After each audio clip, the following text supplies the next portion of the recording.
बुराई का नशा जब चढ़ता है ना, तो समझाने वाली आवाजें भी बुरी लगती हैं।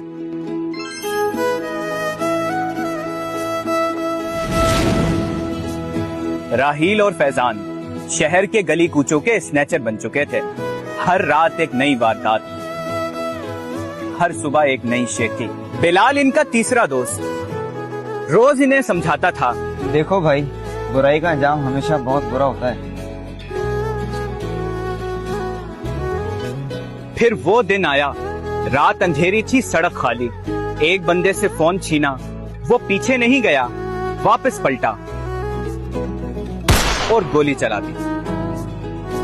फैजान वहीं ढेर हो गया।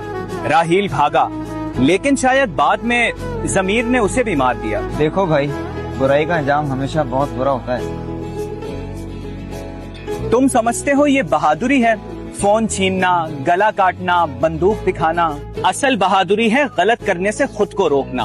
फोन छीन के तुम अमीर नहीं बनते, बस एक दिन लाश बनते हो। जिस दिन सामने वाले के हाथ में भी बंदूक हुई ना, तुम्हारा खेल खत्म। अभी छोड़ दो स्नैचिंग, वरना जिंदगी तुम्हें छोड़ देगी। इसीलिए याद रखो,